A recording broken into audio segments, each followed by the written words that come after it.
HP exam affairs के official YouTube platform में आपका स्वागत है। देखिए, आज की इस वीडियो में हम जनरल अवेयरनेस सेक्शन के मोस्ट इंपॉर्टेंट क्वेश्चंस को डिस्कस करने वाले हैं। जैसा कि आप जानते हैं कि एचपीआरसी हिमाचल प्रदेश राज्य चयन आयोग द्वारा जो है वो आपका एक जनरल अवेयरनेस सेक्शन एक रहता है, जिसमें 35 क्वेश्चंस आपसे पूछे जाते हैं।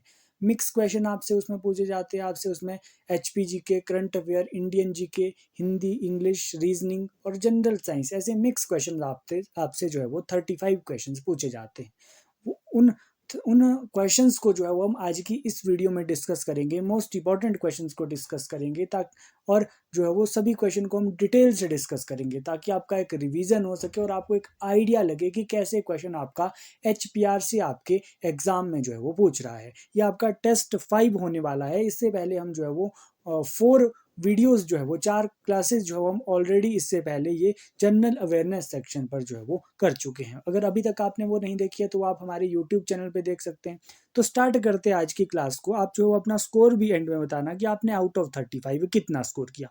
क्वेश्चन नंबर 1 है, Baddi Barotiwala Nalagarh pharmaceutical industrial cluster, one of the largest pharma hubs in Asia, is located in which district of Himachal Pradesh. पूछा गया है कि बद्दी एशिया के सबसे बड़े फार्मा हब में से एक बड़ी बद्दी बरोटीवाला नालागढ़ का जो है वो, ये हिंदी थोड़ा यहाँ पर क्लियर नहीं है। इस क्वेश्चन में पूछा गया है ना कि जो आपका बद्दी बरोटी वाला नालागढ़ जो फार्मास्यूटिकल इंडस्ट्रियल क्लस्टर है ना, वो सबसे बड़ा लार्जेस्ट फार्मा हब्स है एशिया का। पूछा गया है कि कौन से डिस्ट्रिक्ट में है हिमाचल प्रदेश के। तो एचपीजीके से ये क्वेश्चन बना है, तो कौन से डिस्ट्रिक्ट में आपका ये पड़ता है बद्दी बरोटी वाला नालागढ़। ए ऑप्शन है कांगड़ा जिला, बी ऑप्शन है किन्नौर जिला, सी ऑप्शन है सिरमौर शिमला जिला, एंड डी ऑप्शन है आपका सोलन डिस्ट्रिक्ट। तो आप बताइए कहाँ पर ये आपका ये बद्दी बरोटी वाला और नालागढ़ आपका आता है। ये आपके फार्मास्यूटिकल इंडस्ट्रियल जो है वो आपके हब्स माने जाते हैं। एचपी के भी लार्जेस्ट ये इंडस्ट्रियल बेल्ट में से एक है ना। तो ये कौन से डिस्ट्रिक्ट में है ये? तो इस क्वेश्चन का राइट आंसर क्या है? सोलन डिस्ट्रिक्ट। सोलन में आपका ये पड़ता है आपका बद्दी बरोटी बद्दी बरोटी वाला और नालागढ़। ठीक है जी।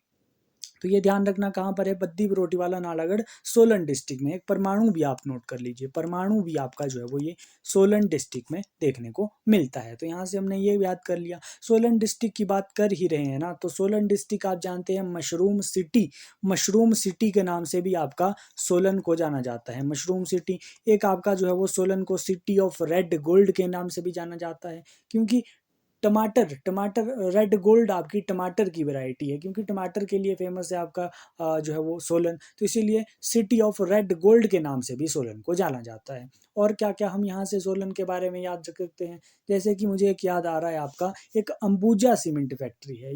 ये भी आपके सोलन डिस्ट्रिक्ट में है। कौन से प्लेस में है सोलन में, पूछा जाता है एग्जाम में। तो अंबुजा सीमेंट फैक्ट्री नाम की दाड़ला घाट में हमें देखने को मिलती है। एक आपकी जो है वो अल्ट्राटेक सीमेंट यूनिट भी हमें सोलन में देखने को मिलती है ना। एक क्वेश्चन आपसे बनता है कि मोहन हेरिटेज साइट कहाँ पर है, मोहन हेरिटेज पार्क। तो ये भी आपका सोलन डिस्ट्रिक्ट में पड़ता है। तो यहाँ से हमने ये सोलन से रिलेटेड मोस्ट इंपॉर्टेंट पॉइंट्स को जो है वो रिवाइज कर लिया। नेक्स्ट क्वेश्चन की बात करते हैं, question number 2। Under the Himachal Pradesh governments department of animal husbandries Him Kakkad deer rearing scheme, what is approximately the percentage of government assistance for eligible beneficiaries out of the total capital investment? पूछा गया है कि हिमाचल प्रदेश सरकार के पशुपालन विभाग की हिम कक्कड़ पालन योजना के तहत पात्र लाभार्थियों के लिए जो है वो सरकारी सहायता कुल पूंजी निवेश का लगभग कितना प्रतिशत है। पूछा क्या गया है इस क्वेश्चन में, सबसे पहले आपको ये समझना है। एक आपकी हिम कक्कड़ पालन योजना है ना, हिम कक्कड़ पालन योजना। इसमें क्या है आपका कि पूछा गया है कि कितनी जो है वो आपकी जो बेनिफिशरीज है, इसमें जो आपका लाभार्थियों जो इस योजना के तहत जो लाभार्थी पात्र जो आपके एलिजिबल जो आपके लाभार्थी है ना, उसमें जो है वो आपका सरकार की तरफ से जो है वो टोटल कैपिटल इन्वेस्टमेंट पर जो है वो कितनी सब्सिडी दी जाती है, ये यहाँ पर पूछा गया है। तो कितनी % सब्सिडी दी जाती है टोटल कैपिटल इन्वेस्टमेंट पर? तो ये पूछा गया है। ए ऑप्शन है 60%, बी ऑप्शन है 80%, सी ऑप्शन है आपका 40% एंड डी ऑप्शन है आपका 75%। तो इस योजना के तहत ना आपका कितनी सब्सिडी मिलती है आपकी, जो एलिजिबल जो आपके बेनिफिशियरीज है ना उन्हें 60% जो है वो सब्सिडी मिलती है। ध्यान रखना डायरेक्टली इस क्वेश्चन को। ये हस्बेंड्री, ये आपकी एनिमल हस्बेंड्री डिपार्टमेंट की आपकी स्कीम है, हिम कक्कड़ रियरिंग स्कीम। कितनी जो है वो मिलती है आपकी बेनिफिशियरीज को, टोटल कैपिटल इन्वेस्टमेंट पर जो है वो 60% जो है वो आपकी सब्सिडी दी जाती है। ए ऑप्शन इस क्वेश्चन का राइट आंसर है। नेक्स्ट क्वेश्चन की बात करते हैं, क्वेश्चन नंबर 3।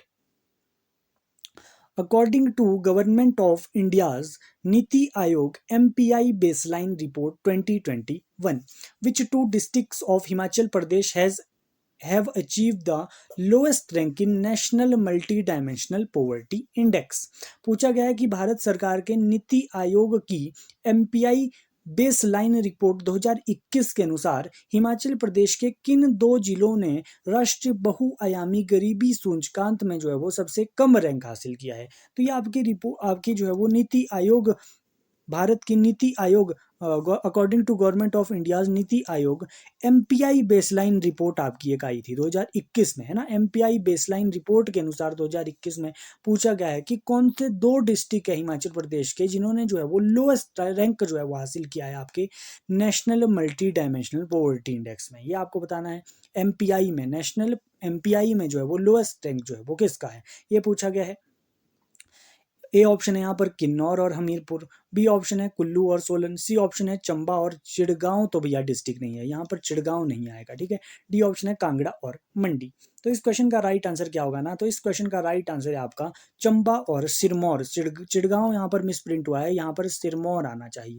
सिरमौर और चंबा ने आपका जो है वो लोएस्ट रैंक जो है वो हासिल जो है वो किया है national multi dimensional poverty index में। किस रिपोर्ट के अकॉर्डिंग, एमपीआई बेसलाइन रिपोर्ट 2021 के अकॉर्डिंग, ठीक है जी। ध्यान रखना लोएस्ट आपका सिरमौर ने जो है वो ये हासिल किया था, उसके बाद चंबा का नंबर आता है। तो ये सारी चीजें आपको ध्यान में होनी चाहिए। नेक्स्ट क्वेश्चन की बात करते हैं, क्वेश्चन नंबर 4। क्वेश्चन नंबर 4 है, as per the government of Himachal Pradesh economic survey 2024-25, which of the following is identified as the most important fruit crop of Himachal Pradesh, accounting for about 49.09% of total area under fruit crops and contributing approximately 79.51% of the total fruit production during financial year 2023-24। पूछा क्या गया है question में कि हिमाचल प्रदेश सरकार के जो है वो इकोनॉमिक सर्वे 2024 के अनुसार ना हिमाचल प्रदेश में जो है वो कौन सी, हिमाचल प्रदेश की सबसे महत्वपूर्ण फसल जो है वो आपसे पूछा गया कि कौन सी फसल ऐसी थी जिसने जो है वो फल फसलों के तहत जो है वो कुल क्षेत्र का लगभग जो है वो 49.09% है। पूछा गया है कि आपका जो इकोनॉमिक सर्वे 2024-25 के अनुसार ना आपका जो कौन सा ऐसे फ्रूट क्रॉप है जिसका एरिया, आपका फ्रूट क्रॉप एरिया आपका 49.06% था, और आपका जो टोटल फ्रूट प्रोडक्शन हुआ था वो टोटल फ्रूट प्रोडक्शन का आपका जो है वो 79.51% जो है वो कंट्रीब्यूट करता है। ये पूछा गया है फाइनेंशियल ईयर 2023-24 में। सर्वे अकॉर्डिंग टू इकोनॉमिक सर्वे 2024-25 के अनुसार ये पूछा गया है, ऐसा जो है वो कौन सी ऐसी फ्रूट क्रॉप थी। ए ऑप्शन है सेब, बी ऑप्शन है आपका किन्नू, सी ऑप्शन है आपका प्लम्स एंड डी ऑप्शन है आपका पियर्स। तो इस क्वेश्चन का राइट आंसर क्या है, तो इतना जो है वो 49.06% जो है वो आपका फ्रूट क्रॉप एरिया था। तो ये यानी कि ये मोस्ट इंपॉर्टेंट फ्रूट होगा। तो हिमाचल प्रदेश का मोस्ट इंपॉर्टेंट फ्रूट कौन सा है, हिमाचल प्रदेश को एप्पल बेल्ट ऑफ इंडिया कहा जाता है। तो ए ऑप्शन आप इजीली जो है वो इसको टिक कर सकते थे, apple belt of India. A option ही इस क्वेश्चन का राइट आंसर है ना, एप्पल बेल्ट ऑफ इंडिया, ठीक है जी। कौन है आपका apple belt of India, Himachal Pradesh है। कौन सी डिस्ट्रिक्ट में लार्जेस्ट जो है वो एप्पल प्रोडक्शन होती है, तो शिमला में होती है, ये भी ध्यान रखना। अच्छा, यहाँ पर जब एप्पल की बात हो ही रही है इस क्वेश्चन में, तो थोड़े से मोस्ट इंपॉर्टेंट क्वेश्चंस को हम रिवाइज यहाँ से कर लेते हैं। जैसे कि आपसे पूछा जाता है कई बार कि फर्स्ट ऑर्चर्डिस्ट कौन थे आपके एप्पल के हिमाचल प्रदेश में, तो आपके कौन थे वो, कैप्टन आर सी ली थे। कैप्टन आर सी ली ने सबसे पहले जो है वो एप्पल हिमाचल प्रदेश में उगाए थे, है ना, 1870 में उगाए थे। एक क्वेश्चन आपसे बनता है, फर्स्ट लोकल ऑर्चर्डिस्ट ऑफ एप्पल कौन था एचपी में। लोकल अगर पर्सन की बात करें तो उसमें पादा बंसीलाल का नाम आता है। ये भी आपको क्वेश्चन इंपॉर्टेंट है। अगर पूछा जाए कि मनाली में पहला ऑर्चर्डिस्ट ऑफ एप्पल कौन है, तो आपका एटी बानन ने मनाली में उगाए थे 1800 जो है वो 84 में, 1884 में। और शिमला में जो है वो सत्यानंद स्टोक्स जी ने जो है वो 1918 में अमेरिकन वेराइटी के जो है वो एप्पल उगाए थे। तो इतने सारे पॉइंट्स हमने एप्पल से रिलेटेड याद कर लिए और यहाँ पर जो है वो एप्पल ही इस क्वेश्चन का राइट आंसर था। ओके जी, देखिए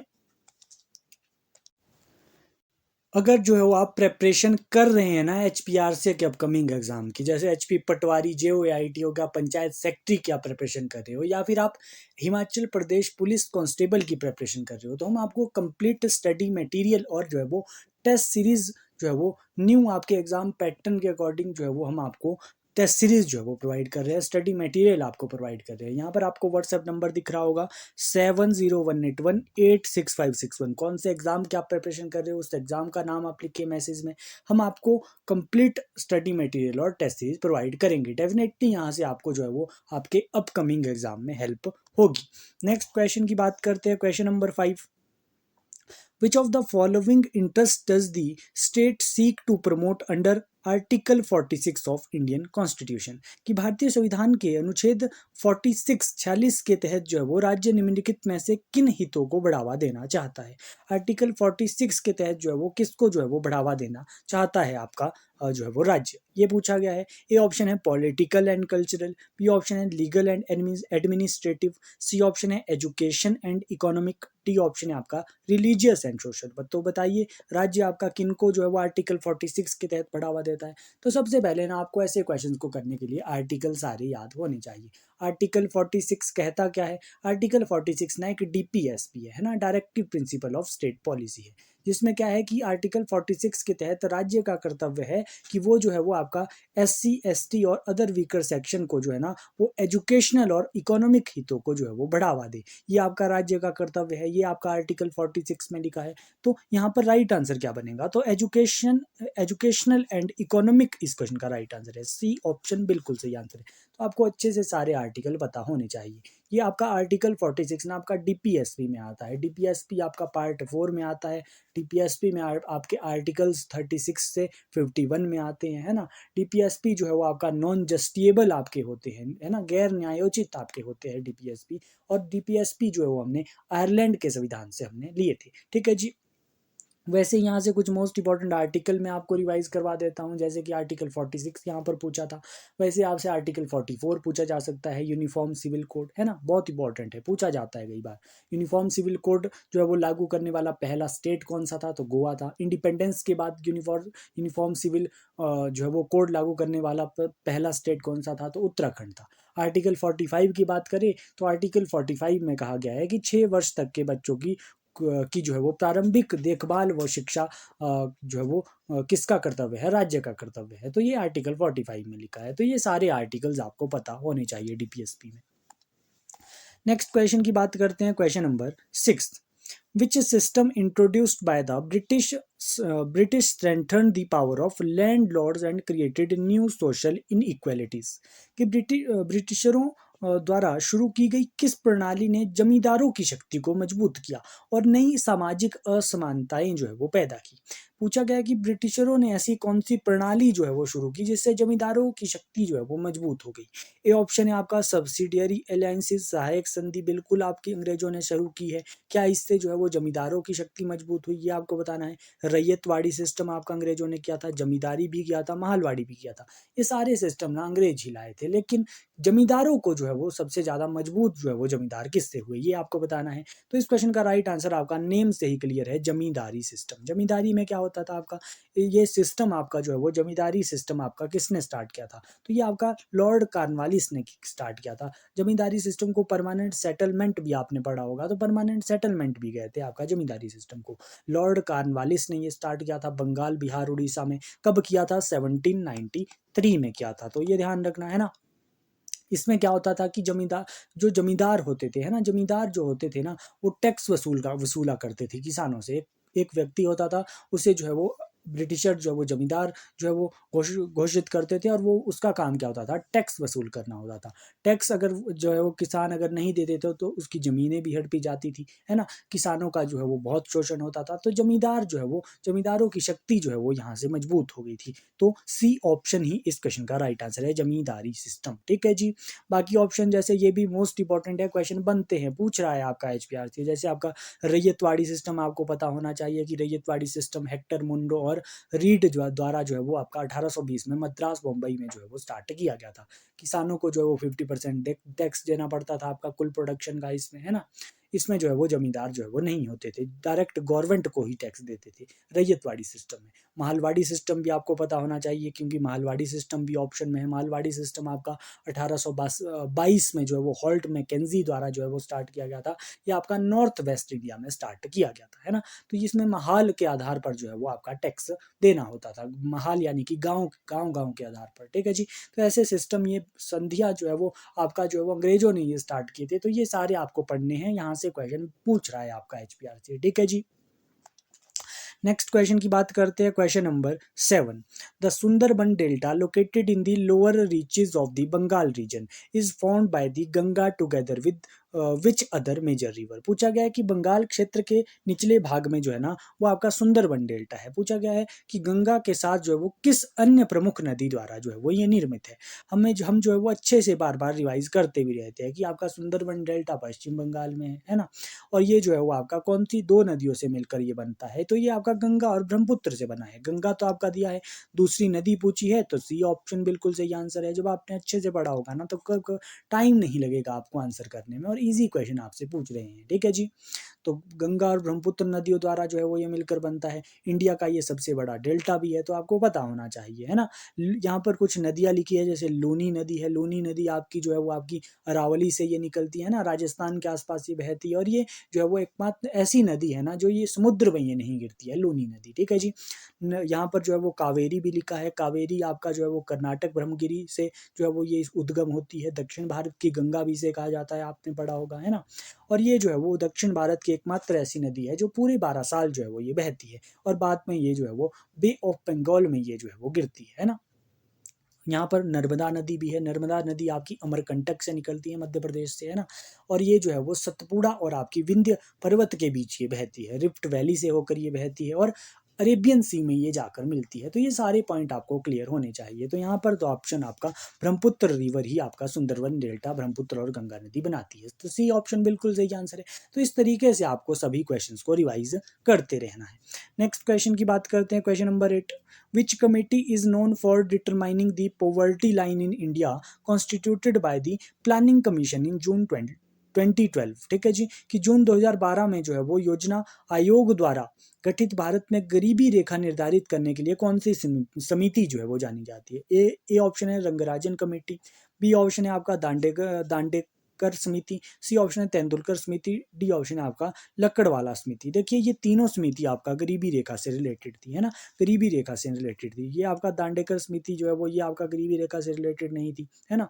तो ये आपका जो ये लक्कड़वाला ये कमेटी है ना, ये आपकी ओल्ड आपकी ये गरीबी रेखा जो है वो पोवर्टी वाली ये कमेटी थी, है ना? फिर बाद में आपकी न्यू आपकी ये तेंदुलकर कमेटी बनी थी। लेकिन जून 2012 में योजना आयोग द्वारा जो प्लानिंग कमीशन द्वारा जो है वो गठित एक जो गरीबी लाइन के लिए निर्धारित करने के लिए जो कमेटी बनी थी ना, तो वो आपकी रंगराजन कमेटी बनी थी। ए ऑप्शन इस क्वेश्चन का राइट आंसर है। कब बनी थी?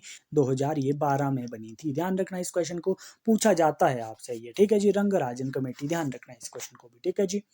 नेक्स्ट क्वेश्चन की बात करते हैं। देखिए प्लानिंग कमीशन की यहाँ पर बात हो रही है। प्लानिंग कमीशन, आप बताइए प्लानिंग कमीशन को किसने रिप्लेस किया? ठीक है जी। तो नीति आयोग ने रिप्लेस किया, आपने पढ़ा होगा। कब रिप्लेस किया? तो आपका 1 जनवरी 2015 में जो है वो रिप्लेस किया था। नीति आयोग के अध्यक्ष होते हैं, नीति आयोग के अध्यक्ष आपके नरेंद्र मोदी, है ना? और नीति आयोग के आपके जो उपाध्यक्ष है वो आपके अशोक कुमार लाहिड़ी जी। तो ये सारे पॉइंट्स आपको डायरेक्टली इनडायरेक्टली एग्जाम में पूछे जाते हैं। क्वेश्चन नंबर 9 है अब आपका next question. Which authority is responsible for regulating India's banking system and formal credit policy? कि भारत की बैंकिंग प्रणाली और औपचारिक ऋण नीति को विनियमित करने के लिए कौन सा प्राधिकरण जो है वो उत्तरदायी है। तो हमने बहुत बार अपनी पिछली क्लासेस में भी पढ़ लिया है कि फॉर्मल क्रेडिट क्या होता है ना। तो अब आपसे ये क्वेश्चन है कि कौन जो है वो फॉर्मल क्रेडिट, हम जानते हैं कि गवर्नमेंट जो है वो गवर्नमेंट की रेगुलेशन जो है वो इसमें होते हैं, है ना। आपका जो है वो इसमें लो इंटरेस्ट रेट होता है, लेकिन हमें जो है वो कोलेट्रल रखना पड़ता है आपका फॉर्मल क्रेडिट के लिए, ठीक है, आपका फॉर्मल क्रेडिट के लिए, ठीक है जी। तो आपसे पूछा गया है कि कौन इस किसकी रिस्पॉन्सिबिलिटी है इसे रेगुलेट करना, ये आपसे पूछा गया है। ए ऑप्शन है नाबार्ड, नहीं भैया नाबार्ड तो नहीं करता है। मिनिस्ट्री ऑफ इन्वायरमेंट का भी कोई काम नहीं है। नीति आयोग भी ये काम नहीं करता। तो बच्चा आपका आरबीआई क्या, मैं आपको कई बार ये बता चुका हूँ, ठीक है जी। बिल्कुल ये आपका एक आपका इनफॉर्मल क्रेडिट सिस्टम भी होता है ना, लेकिन वो जो है वो आपका रिस्की होता है। तो ये ध्यान रखना, बहुत बार हमने ये रिवाइज कर भी चुके हैं और यहाँ से बहुत सारे क्वेश्चन पूछ भी रहा है आपका एचबीआर से। Next question, question number 10, which schedule of the constitution divides power between the union and state. संविधान की कौन सी अनुसूची संघ और राज्यों के बीच शक्तियों का विभाजन करती है। ए ऑप्शन है 6th स्केड्यूल, बी ऑप्शन है 9th स्केड्यूल, सी ऑप्शन है 5th schedule and D option आपका 7th स्केड्यूल। तो आपका जो है वो ये डिवीजन ऑफ पावर जो है वो कौन से स्केड्यूल में आता है। तो स्केड्यूल्स आपको पता होने चाहिए कि कौन से स्केड्यूल्स में जो है वो ये आता है। तो ये आपका आता है आपका 7th स्केड्यूल में। डी ऑप्शन इस क्वेश्चन का बिल्कुल सही आंसर है। 7th स्केड्यूल में आपका फेडरल स्ट्रक्चर की बात होती है। स्टेट और सेंटर के बीच शक्तियों का बंटवारा, यानी कि लिस्ट आपकी जो है वो आपकी 3 लिस्ट होती है, state list, union list, concurrent list, ये आपकी जो है वो 7th स्केड्यूल में आती है। इसी से ही जो है वो ये राज्य और जो है वो केंद्र के बीच जो आपका शक्तियों का बंटवारा है ना, वो आपकी 7th स्केड्यूल में दिया गया है। तो सारे स्केड्यूल्स में क्या क्या दिया है वो सभी आपको पता होना चाहिए, है ना। तो ये हमने यहाँ से रिवाइज कर लिया। नेक्स्ट क्वेश्चन की बात करते हैं, question number 11, in December 2025 at which Indian location was the Harimau Shakti joint military exercise conducted between India and Malaysia. एक आपकी जो दिसंबर 2025 में एक जॉइंट मिलिट्री एक्सरसाइज हुई थी, कौन सी हुई थी, हरिमाऊ शक्ति, है ना, हरिमाऊ शक्ति करके जॉइंट मिलिट्री एक्सरसाइज हुई थी। किस किस के बीच में हुई थी, इंडिया एंड मलेशिया के बीच में हुई थी, है ना। ध्यान रखना, पूछा गया है कि कहाँ पर हुई थी, एट विच इंडियन लोकेशन। आपकी बताइए, दरांग असम में हुई थी, विशाखापट्टनम आंध्र प्रदेश में हुई थी, सुमडो हिमाचल प्रदेश में हुई थी, या फिर बीकानेर राजस्थान में हुई थी। तो इस क्वेश्चन का राइट आंसर क्या है, बीकानेर राजस्थान में ये जो है वो आपकी कौन सी ये मिलिट्री एक्सरसाइज है, Harimau Shakti joint military exercise ये हुई थी। किसके बीच में, इंडिया और मलेशिया के बीच में हुई थी। तो ये मिलिट्री एक्सरसाइजेस की भी आप जो है वो करंट अफेयर में पढ़ते रहना, है ना। नेक्स्ट क्वेश्चन की बात करते हैं, question number 12, as of January 2026 which organization is the leading implementing agency for international year of rangeland and पेस्ट्रोलिस्ट 2026 की जनवरी 2026 तक अंतर्राष्ट्रीय चरागाह और पशुपालक वर्ष 2026 के लिए प्रमुख कार्यान्वयन एजेंसी कौन सा संगठन है। देखिए, ये जो आपका ये एजेंसी है ना, international year of rangelands and pastoralist, है ना, IYRP शॉर्ट में इसे कहते हैं, है ना। इसका एम क्या है, इसका एम है आपका जो ये चरागाहें होते हैं ना, चरागाहों को संरक्षण प्रदान करना, है ना। पशुपालक जो होते हैं, पशुपालकों को की आजीविका को मजबूत करना है, ये इसका काम था, है ना। जनवरी 2026 तक पूछा गया है कि कौन के आपसे पूछा गया है कि कौन सी मेन एजेंसी जो है वो इसमें मेन एजेंसी कौन सा संगठन इसमें है ना। ये पूछा गया है। ए ऑप्शन है food and agriculture organisation, B option है world health organisation, C option है united nation development programmes, D option है आपका united nations educational scientific and cultural organisation. तो इस क्वेश्चन का राइट आंसर बताइए कौन सा है, तो फूड एंड एग्रीकल्चर ऑर्गेनाइजेशन, है ना। बाकियों का तो यहाँ पर कोई रोल है ही नहीं, आपको नेम से ही क्लियर ये हो भी रहा होगा, है ना। तो ए ऑप्शन इस क्वेश्चन का राइट आंसर है। बताइए FAO फूड एंड एग्रीकल्चर जो ये है ना ऑर्गेनाइजेशन, इसका हेडक्वार्टर कहाँ पर है, पूछा जाता है एग्जाम में। तो ये आपका रोम में है मेरे भाई, रोम में है ना। रोम कहाँ पर है, इटली में, है ना। रोम इटली में जो है वो इसका हेडक्वार्टर है, ठीक है, ध्यान रखना, रोम इटली में। नेक्स्ट क्वेश्चन की बात करें, क्वेश्चन नंबर आपका 13, क्वेश्चन नंबर 13 है, who was who was conferred the Dada Dada Saheb Phalke award for 2023 at the 71st national film award ceremony in 2025। कि 2025 में 71वें राष्ट्रीय फिल्म पुरस्कार समारोह में दादा साहेब फाल्के पुरस्कार 2023 के लिए किसे प्रदान किया गया है। मोस्ट इंपॉर्टेंट क्वेश्चन है, बार बार एचपीआरसी पूछता है इसमें, है ना। ये 71st फिल्म अवार्ड हुए थे ना, इसमें पूछा गया है कि दादा साहिब फाल्के पुरस्कार जो है वो किसे मिला है। तो ये आपका किसे मिला है, कई बार हम पढ़ चुके हैं। तो ये आपका मिला है मोहनलाल को। डी ऑप्शन बिल्कुल सही इस क्वेश्चन का राइट आंसर है।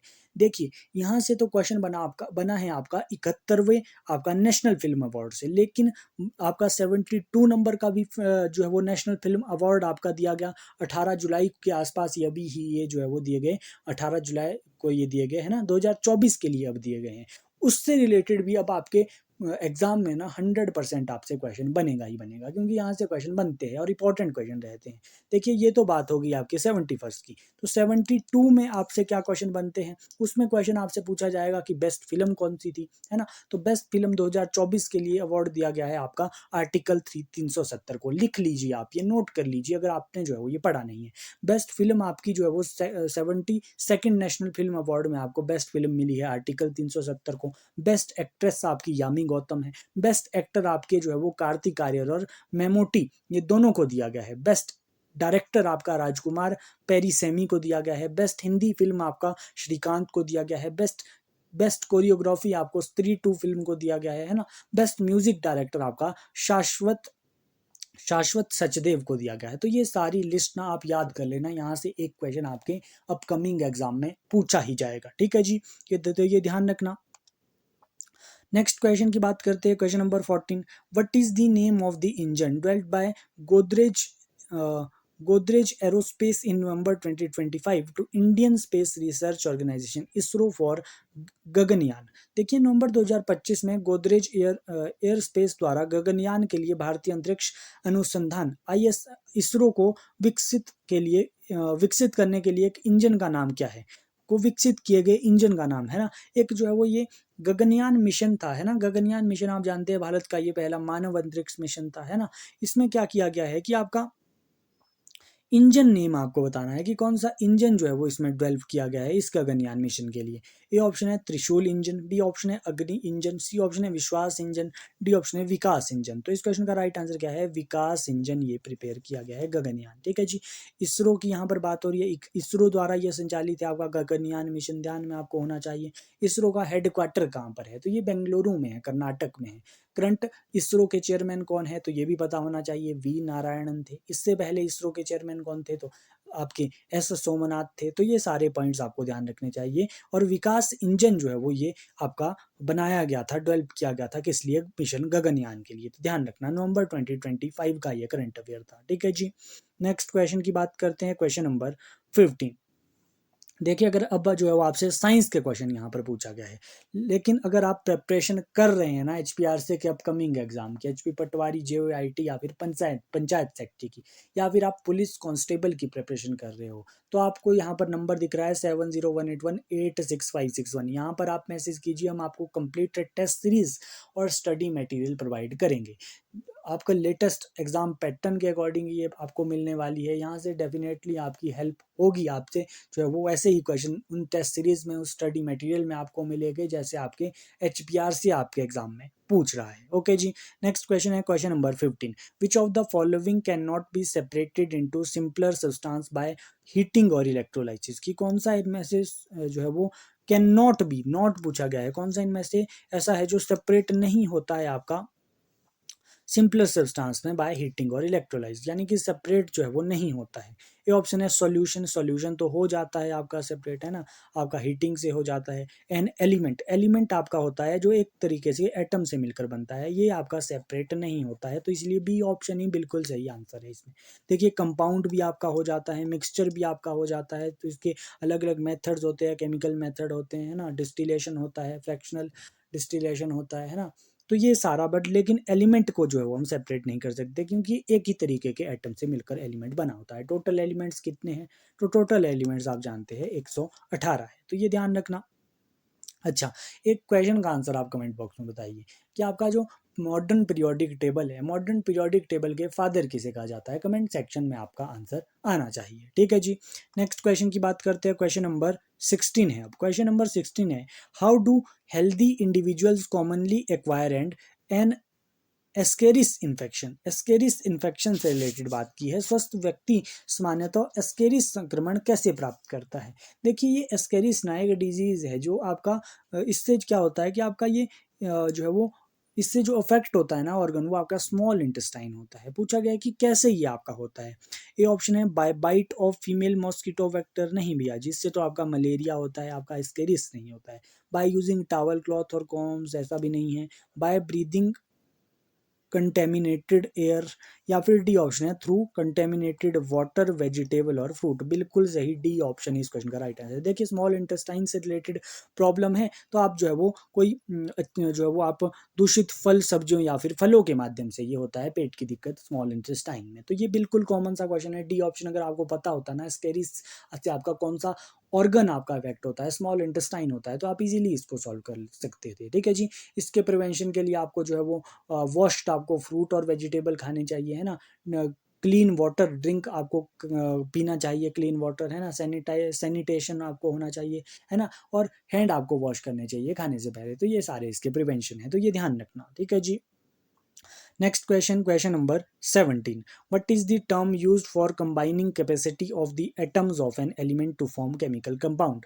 कि ऐसी कौन सी टर्म यूज होती है आपकी कंबाइनिंग कैपेसिटी ऑफ एटम? देखिए, कंबाइनिंग कैपेसिटी ऑफ एटम तो आपका वैलेंसी होता है। बिल्कुल इजी सा क्वेश्चन है साइंस सेक्शन से। वैलेंसी हम पढ़ते ही यही है कि capacity of atom of A combining capacity of atom of element, है ना। जिससे क्या होता है कि आपका जैसे कि आपकी वैलेंसी होती है कि आपने जो है वो एलिमेंट ने कितने गेन किए, कितने लूज किए, है ना, ताकि वो जो है वो कंबाइन हो सके, है ना, दूसरे एलिमेंट के साथ आपका जो है वो मॉलिक्यूल बना सके, है ना, कंपाउंड बना सके। तो ये आपकी वैलेंसी होती है। वैलेंसी से पता चलता है। जैसे आपकी सोडियम की वैलेंसी आपकी 1 होती है ना, कंबाइनिंग कैपेसिटी। मैग्नीशियम आपका कितना गेन या फिर लूज कर सकता है, फिर 2 कर सकता है। एल्यूमिनियम की 3 वैलेंसी होती है, क्लोरीन की 1 होती है, ऑक्सीजन की 2 होती है। तो इस तरीके से ये वैलेंसी रहती है। तो ये तो बिल्कुल ईजी है। एटॉमिसिटी आपका नंबर ऑफ एटम होता है किसी भी मॉलिक्यूल में कि कितने नंबर ऑफ एटम है, तो ये तो नहीं होगा। सेलिनिटी क्या होता है? सेलाइनिटी होता है आपका कि कितने सॉल्ट की कंसंट्रेशन है। रेडियो एक्टिव आपका रेडियो एक्टिविटी भी नहीं होगा। तो ये ए ऑप्शन ही इस क्वेश्चन का बिल्कुल सही आंसर था। ठीक है जी। Next question, question number 18। Question number 18 है आपका कि निम्नलिखित में से किस प्रक्रिया में घर्षण के कारण स्थिर विद्युत उत्पन्न होती है? In which of the following processes does friction produce static electricity? तो इलेक्ट्रिसिटी आपकी कैसी होती है? आपकी स्टैटिक इलेक्ट्रिसिटी प्रोड्यूस होने की बात कर रहा है। तो स्टैटिक इलेक्ट्रिसिटी आपका हीटिंग तो नहीं होगा, हीटिंग तो गलत है ना, स्टैटिक बात हो रहा है। कंडक्शन भी नहीं होगा, इंडक्शन भी नहीं होगा। फ्रिक्शन, देखिए फ्रिक्शन क्या क्या होता है ना, जब हम फ्रिक्शन आपका रबिंग, जब हम रब करते हैं किसी दो चीज़ों को, है ना, दो उसमें क्या होता है कि इलेक्ट्रॉन ट्रांसफर होते हैं from one material to another. तो ये आपका स्टैटिक इलेक्ट्रिसिटी उसमें प्रोड्यूस होती है। तो ए ऑप्शन ही इस क्वेश्चन का बिल्कुल सही आंसर है। फ्रिक्शन इस क्वेश्चन का राइट आंसर है। तो इस तरीके से आपको कंसेप्ट क्लियर होने चाहिए। नेक्स्ट क्वेश्चन है क्वेश्चन नंबर 19। क्वेश्चन नंबर 19 है अब आपका कि select the most appropriate option to complete the given sentence. आपको कंप्लीट करने के लिए करेक्ट ऑप्शन आपको टिक करनी है। If you were given dash choice what would you choose to do right now? तो अब आपको यहाँ पर ना आर्टिकल से ये क्वेश्चन बना है। तो आर्टिकल आप जानते हैं कि कैसे होता है। आर्टिकल ए और एन आप कैसे यूज करते हो? तो ये आप जो है वो वॉवल की साउंड से जो है वो चूज करते हो। मैं आपको पिछली क्लास में भी आपको डिटेल में जो है वो बात कर चुका हूँ। तो चॉइस, चॉइस में क्या आता है? चॉइस में आपका चौ आ रहा है, चॉइस, है ना, चौ। चॉइस यानी कि हिंदी में आपको देखना है चॉइस। तो ये आपका स्वर ये नहीं आ रहा है ना, तो यहाँ पर क्या आएगा? ए ही यहाँ पर ये आएगा, ए आएगा। सी ऑप्शन इस क्वेश्चन का बिल्कुल राइट आंसर है। दा तो नहीं आएगा क्योंकि कोई स्पेसिफिक बात नहीं हो रही है, तो एन नहीं आएगा, तो इसीलिए दा ही, ए ही यहाँ पर जो है वो राइट आंसर बनेगा। तो सी ऑप्शन बिल्कुल सही आंसर है। ठीक है जी। Next question, question number 20। Identify the antonym of the underline word. Antonym आपको बताना है ना। Antonym, the athlete was vigorous, है ना, training daily with great energy and effort. तो विगरस का जो है वो आपका एंटोनियम क्या होता है? एंटोनियम, तो पहले तो आपको विगरस पता होना चाहिए। विगरस आपका होता है एक तरीके से आप कह लो एनर्जेटिक, है ना, एनर्जेटिक जो ऊर्जावान होता है ना, तो वो आपका होता है आपका विगरस। तो ये तो आपका सिनोनियम हो गया ये एनर्जेटिक, है ना। और आपका लाइवली, ये भी एक तरीके से सिनोनियम ही हो गया है ना। शक्तिशाली भी हम कह सकते हैं, एनर्जेटिक, शक्तिशाली, है ना। इस लेकिन जो है वो वीक जो है वो इसका एंटोनियम हो गया, क्योंकि विग्रस आपका ये आपका शक्तिशाली या फिर एनर्जेटिक आप कह लो ये विग्रस, लेकिन वीक जो है वो इसका एंटोनियम है। तो ये बाकी जो है वो ये दो आपका सिनोनियम हो गए, ये आपका वीक जो है वो एंटोनियम थे। तो इस तरीके से आप ये सॉल्व कर सकते थे। बाकी यहाँ पर एक्सप्लेनेशन पढ़ लेते हैं। विग्रस मीन्स स्ट्रॉन्ग, एक्टिव, जो मैंने आपको कहा स्ट्रॉन्ग होता है, एक्टिव होता है ना। एनर्जेटिक इसका मतलब होता है, तो इसीलिए इसका एंटोनियम क्या हो गया, वीक हो गया। लेकिन जो ये लाइवली होता है इसका एनर्जेटिक होता है, यही मैंने आपको बताया। लेकिन ये रोबस्ट है, robust are all synonym of vigorous, ये भी आपका सिनोनियम ही आपका विग्रस का। तो ये बाकी ये सारे आपके सिनोनियम थे, लेकिन वीक जो है वो इसका एंटोनियम एक लिखा था। तो बी ऑप्शन इस क्वेश्चन का बिल्कुल सही आंसर हो गया। ठीक है जी। क्वेश्चन नंबर 21 की बात करते हैं। Rectify the sentence by selecting the correct spelling. Correct spelling आपको बतानी है। तो ये ट्रांसपेरेंसी की स्पेलिंग आपको दी गई है। यहाँ पर ये ट्रांसपेरेंसी की स्पेलिंग लिखी है, इसको आपको ठीक करना है। ठीक है जी। ट्रांसपेरेंसी भैया जी कैसे लिखते हैं, आपको जो है वो इसमें कंफ्यूज नहीं होना, आप खुद अपनी स्पेलिंग लिखिए। ट्रांस TRANSPARENCY, ये होता है ट्रांसपेरेंसी की स्पेलिंग। अब इसमें ढूंढिए, देखिए PAR होता है, तो ये तो गलत है। PARENCY ये ठीक लग रही है।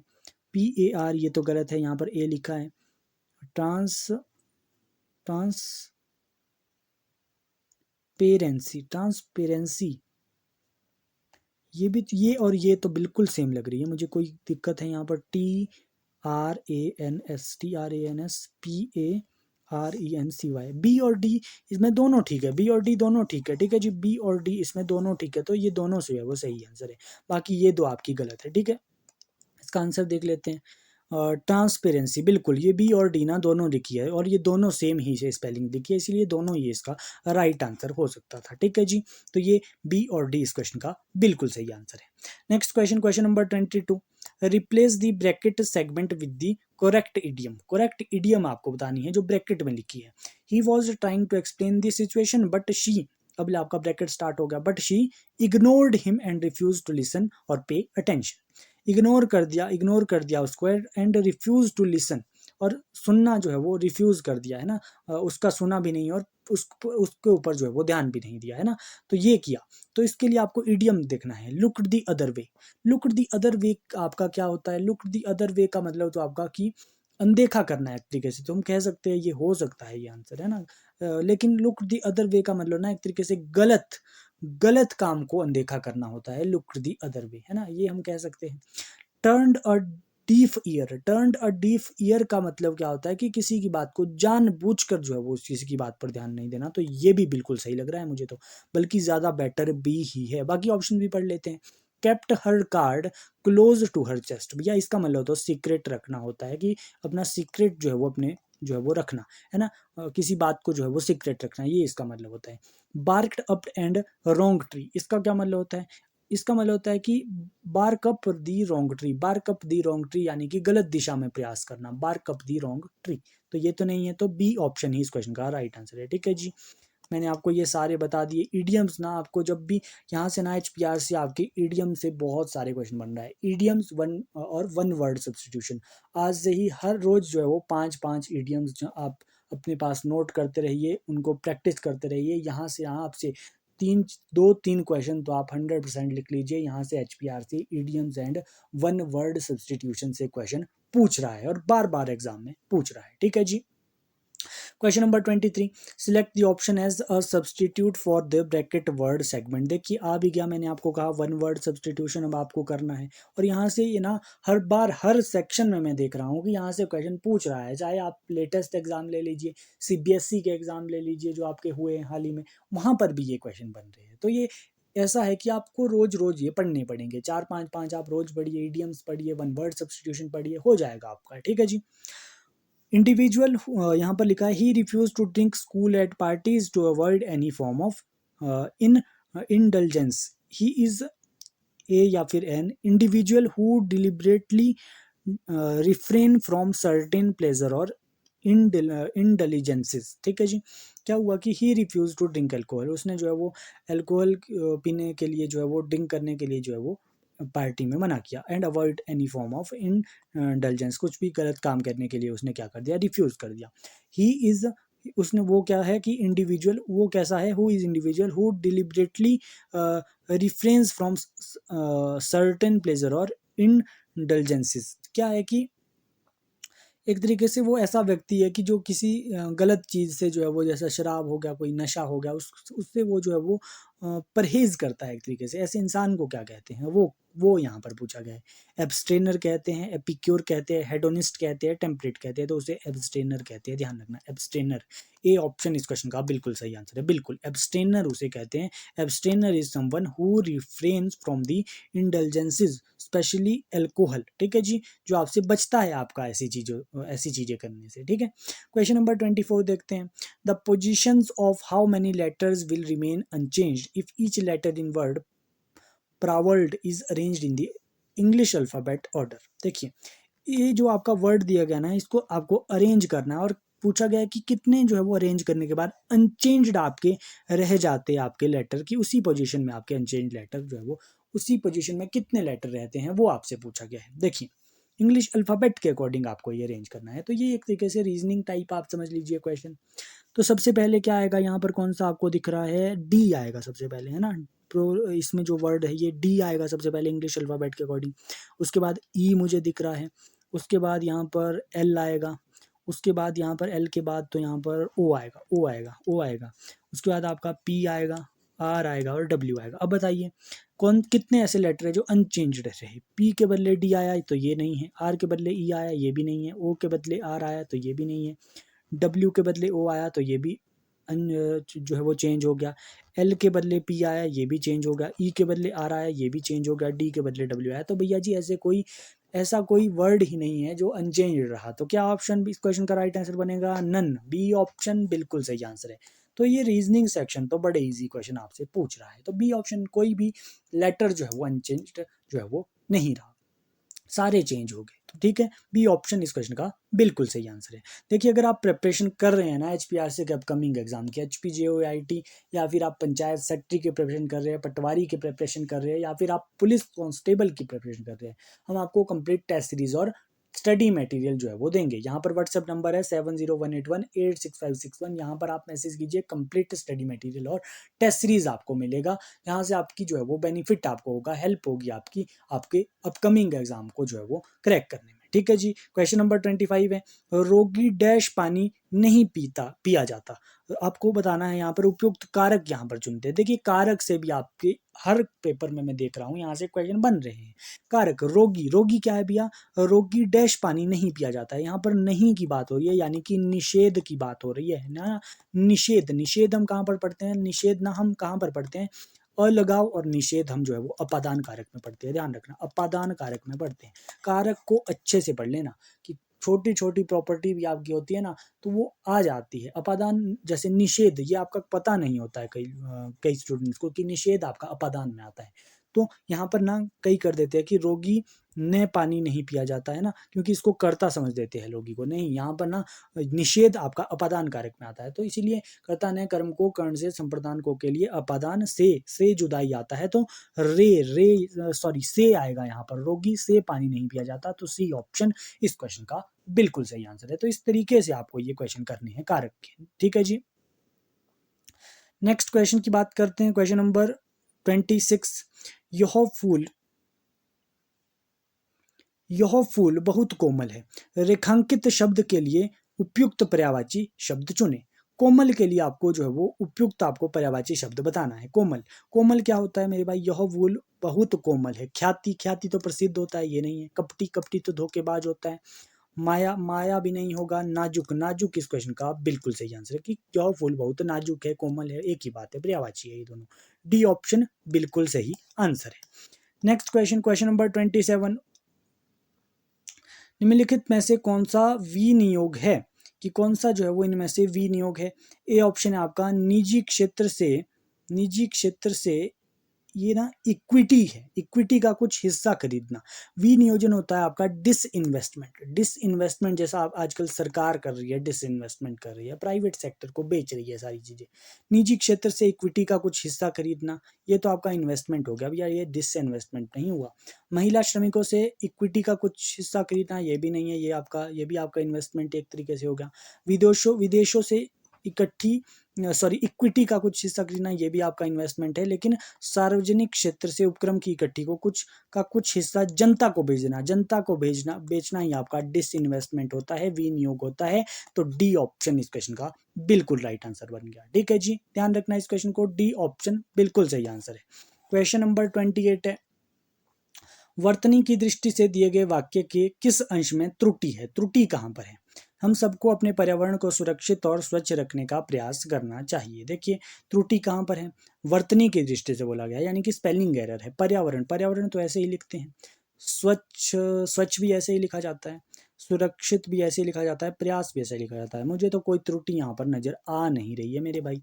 क्या आंसर दिया है? C option. बिल्कुल नहीं भैया जी, ये सारे ही सही है, ये गलत यहाँ पर लिखा गया है ना, थोड़ा मिसप्रिंटिंग हो गया है। ये सारे ऐसे ही लिखे जाते हैं, तो कोई भी यहाँ पर आपका यहाँ पर त्रुटि इसमें नहीं है। तो ये नन ऑफ दीज ही यहाँ पर बन जाएगा आंसर। ठीक है, क्वेश्चन नंबर 29, स्त्री सुरक्षा केंद्र एवं राज्य सरकारों की प्राथमिकता है। निम्नलिखित शब्द में जो है वो स्त्री का पर्यायवाची आपको बताना है। स्त्री का पर्यायवाची यथेच, ये भी नहीं होता है। त्राण मेरे भाई, त्राण जो है ना वो आपका स्त्री का पर्यायवाची होता है। बी ऑप्शन बिल्कुल सही आंसर है। थोड़ा एक्सप्लेनेशन पढ़ लेते हैं। स्त्री का पर्यायवाची क्या क्या होता है? स्त्री का पर्यायवाची आपका होता है त्राण होता है, नारी होता है, महिला होता है, अबला होता है, वनीता होता है, योषित होता है। ध्यान रखना। यथेच आपका इच्छा होता है, जैसी इच्छा। निम्न आपका नीचा होता है, किरीट आपका मुकुट होता है। तो ये ध्यान रखना, स्त्री के पर्यायवाची। ठीक है जी, नेक्स्ट क्वेश्चन है आपका क्वेश्चन नंबर 30। क्वेश्चन नंबर 30 आपका कि सरदार जी डैश आज दुकान नहीं खोली। एक स्थान पर आपको कर्ता कारक करना है, कर्ता ने आता है, ने कारक आता है कर्ता में, तो सरदार जी ने आज दुकान नहीं खोली। तो बड़ा इजी क्वेश्चन है, डी ऑप्शन बिल्कुल सही आंसर है। तो हिंदी में तो आप टेंशन मत लीजिए, बिल्कुल इजी क्वेश्चन आपसे पूछ रहा है HPRC। ठीक है जी, क्वेश्चन नंबर 31 की अब बात करते हैं। क्वेश्चन नंबर 31 है आपका, refer to the following letter symbol series and answer the questioning. तो ये बिल्कुल हम बहुत सारे क्वेश्चन ऐसे कर चुके हैं।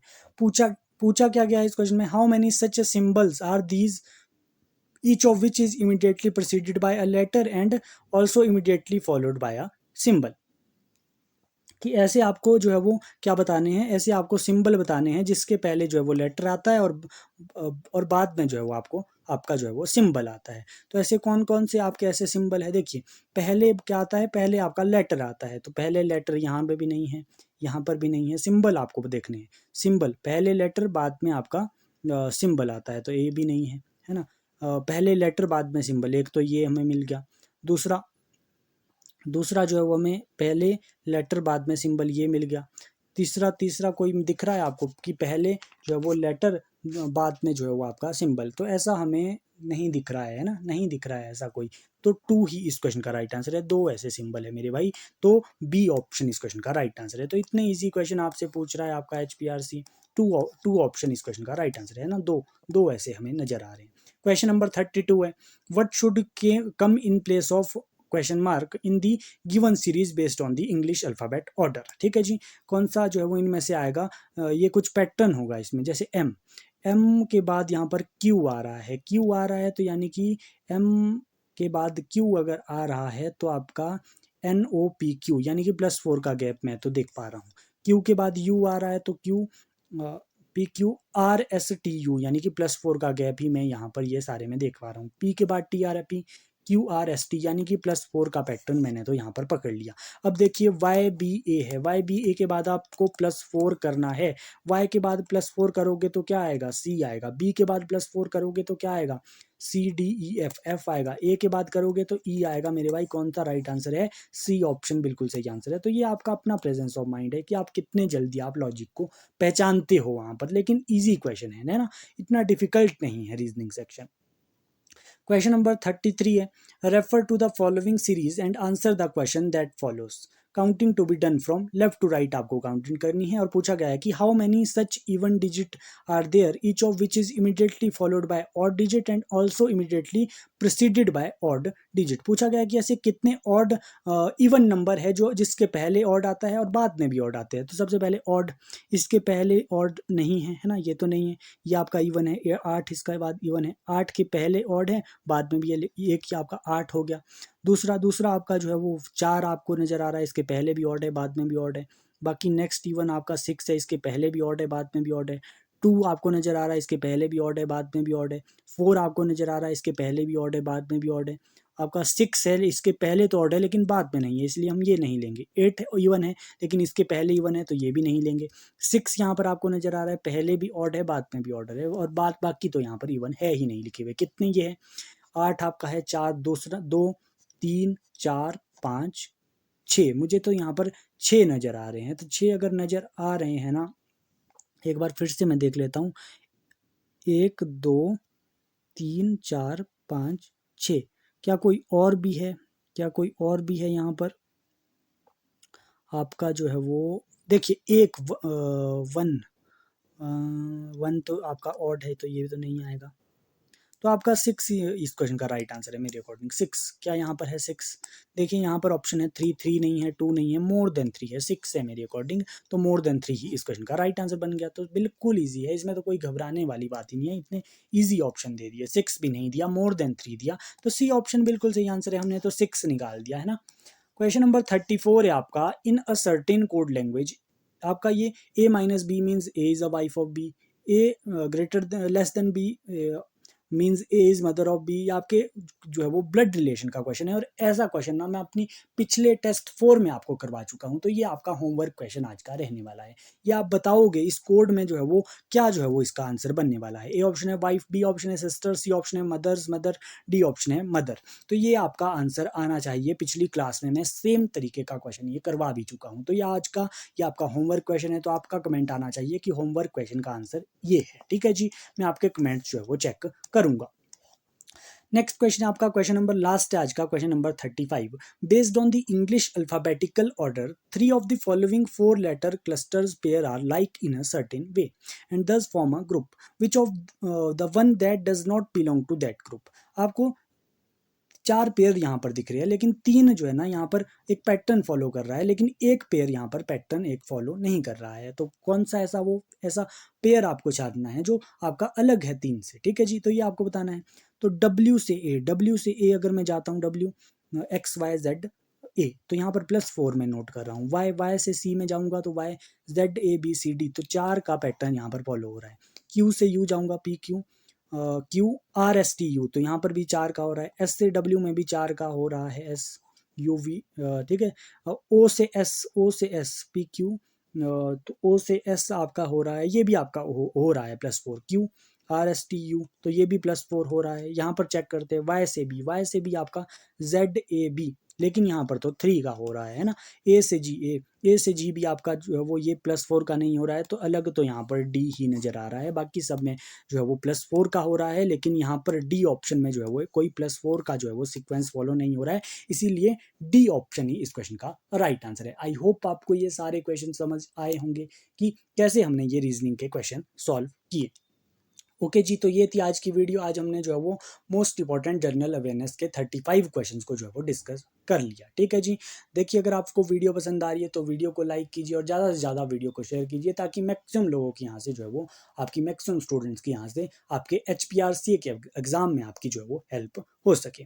ठीक है जी, अगर आप जो है वो प्रिपरेशन कर रहे हैं HPRCA के अपकमिंग एग्जाम की, HP पटवारी, JOIT या फिर पंचायत सेक्रेटरी की, या फिर आप HP पुलिस कांस्टेबल की प्रिपरेशन कर रहे हो, तो यहाँ पर नंबर दिख रहा है 7018816561। यहाँ पर आप मैसेज कीजिए, हम आपको कंप्लीट स्टडी मटेरियल और टेस्ट सीरीज प्रोवाइड करेंगे लेटेस्ट पैटर्न के अकॉर्डिंग। ठीक है जी, डेफिनेटली यहाँ से आपको हेल्प होने वाली है आपके अपकमिंग एग्जाम में, अगर आप टेस्ट सीरीज हमारी सॉल्व करते हो। ठीक है जी, ऐसी वीडियो देखने के लिए आप HP एग्जाम अफेयर के चैनल को सब्सक्राइब करें। Thank you so much. मिलते हैं नेक्स्ट वीडियो के साथ।